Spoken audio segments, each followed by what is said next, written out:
I want to bring in epidemiologist Dr. Raywat Deonandan at the University of Ottawa to join the conversation. Dr. Ray, thanks for joining us on Fight Back again. Thanks for having me. How important is the flu shot in this year of the pandemic? It's pretty important for a lot of reasons, not the least of which is just to remove complications from how we observe symptomatology in the population. So if people are becoming immune to the flu by the flu shot, they're less likely to clog the medical pathways and the clinics and confuse our epidemiology data with symptoms that might be COVID-related. So just take yourself out of the equation, get the flu shot, and just be safe and don't confuse us further. What about all of the pandemic-induced precautions?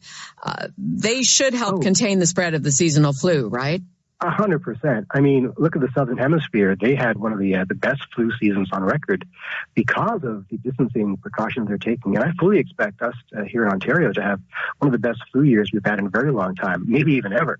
Because people will take public health seriously now. The distancing, the hand washing, the staying away from others, the mask wearing. I really expect a good flu year. I also expect people to take the flu vaccine more seriously now than ever before. So I expect that there's going to be lineups early on to get it, which is great. I mean, the uptake will be fantastic. And I really hope that when this pandemic is over, this pro-public health mindset stays with us for a while. Dr. Buckman, the president of the Canadian Medical Association, we talked about this off the top of the show, said that the convergence of seasonal infections and a potential second wave of COVID-19 could have ripple effects across the medical system. He's concerned about the doctor's offices and how they're going to handle COVID-19 patients and possibly flu patients at the same time. Are his concerns overblown based on the fact that you think we're going to have a mild flu season? I think they're slightly overblown, but I don't want to minimize them too much. I mean, it's true that we're going to have two curves. We're going to have a flu curve and a COVID curve to look at as the season unfolds. But I anticipate the flu curve to be as serious. At the clinical level, though, I'm sympathetic to my medical colleagues who will be having to differentiate between symptoms presenting themselves. Right now, if you get the COVID symptoms, you know what to do. You know to call public health and to investigate appropriately. Come the flu season, suddenly it gets a little complicated. So I'm sympathetic. I don't think it'll be as chaotic as people predict, though. Remember that in the latter half of the winter this year, how many people got the common cold? Very few, I think, because we're already distancing at that point. I expect that behavior to continue. That's interesting. I also want to talk about what our mayor has been flagging. John Tory said yesterday, over the past couple of weeks, the average age of new coronavirus cases is 39, while over the course of the entire pandemic, it's 52. And the number of cases of young adults under 29 has been growing significantly in recent weeks. You and I spoke about this at least a couple of weeks ago. It seems that young adults are not getting the message based on the daily cases. That's 100% correct. And I don't know what to do about that, except to say we need to just double down on the messaging. Now, there's a couple of things going on here. One is older people are better protected now. Therefore, naturally, the data will shift a little south, a little more the southern, lower demographics. And young people are getting it more. So those two things in coordination see a growth in that younger demographic. So the concern is, will they then give it to older people and to more vulnerable people? Now, I'm not seeing that happening yet, but wait a couple of weeks and we'll probably see that happen. So as the schools open and the numbers get more chaotic again, we're going to be thrust into a new situation where we have to deploy our messaging in brand new ways. So I hope we can get this under control in the next couple of weeks. We got to get young people on board. We got to drive the caseload as low as possible before schools start so that we have some buffer, some wiggle room. So when the school-based cases actually do start increasing. I don't think people are getting that message yet. They're not getting how important it is to drive the case numbers very low right now. Epidemiologist Dr. Raywat Deonandan is at the University of Ottawa and joining me here on Zoomer Radio's Fight Back. Jane for Libby, your calls are welcome. Whether you want to discuss how the average age of the new coronavirus cases is coming down, and any behaviors you've witnessed, which would corroborate why that's happening, or any concerns you have about the overlap of the flu and COVID-19 as we get closer and closer to the fall season.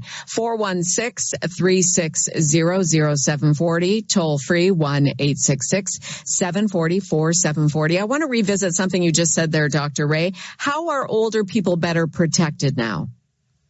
Well, the long-term care centers are less problematic now than they were earlier on in the pandemic, in large part, sadly, because many have suffered and died, unfortunately. But now we take it more seriously, thank God. And I think older Canadians have gotten the message to distance themselves and to, not to gather in large groups. So that's important. That message has gotten through. So I'm not worried about the older demographic not understanding the risks and the stakes here. They get it. It's, as we've talked about, it's the younger people who don't quite get it yet, this feeling of invincibility. Unfortunately, the younger brain has two things going for it. One is a lower perception of risk, and the second is a deep desire and need to socialize. And those two things combined are a recipe for disaster in the era of infectious disease. And of course, it's not across the board. I have two children in their mid-20s, and I see them being extremely responsible. My stepsons as well, both in their mid-20s, practicing physical distancing, not having social bubbles anywhere near even 10 people. So it's not across the board. It's, you're wondering what element of this 20 to 29 population is driving the numbers up. That's a really good point to make, and we have to remember that. It's not everyone, it's a handful of individuals. This disease, though, doesn't tolerate a lot of deviance from the norm. So any other public health crisis, let's say the smoking issues, you can tolerate 10, 15% of people not getting the message, and they're going to hurt themselves and maybe their loved ones. But this disease, if 5, 10% of people aren't complying with public health guidelines, you can possibly cause enormous numbers of outbreaks and a new wave. So we cannot tolerate a small number of people not getting the message. And unfortunately, it's a classic case of a handful of individuals wording it for everybody else. How do you create that empathy? I know Toronto Mayor John Tory was musing about this yesterday, that the city may use social media, maybe TikTok, to try to communicate that message that if you're in crowds, if you're gathering with people outside your social bubble closer than 2 meters, you could take it home to your parents and grandparents. Is that the way we need to go? Do we need to create an empathy that resonates with them?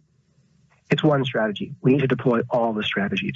So I'm fond of talking about the carrot and the stick. The stick is the scolding and the law, and the carrot is the incentive to young people get out of it, to behave and to not socialize too much. And as well, some people are never going to get the message, in large part because they are the victims of a misinformation campaign, the pseudoscience that percolates through our society. And for those individuals, it's going to take months of re-education to have them understand what risk really is.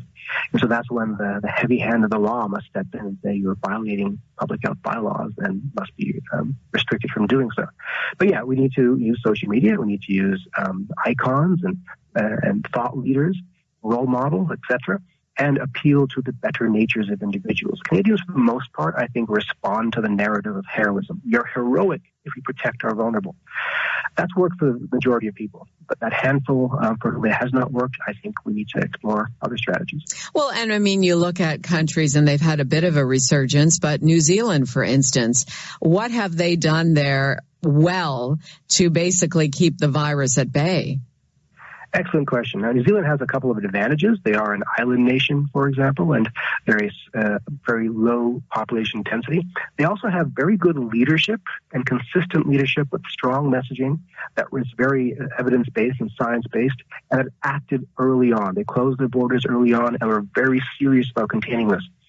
So what we learned from them is you act hard. You close borders hard, you drive caseloads to zero, and you have faith in your public health leaders to do the job.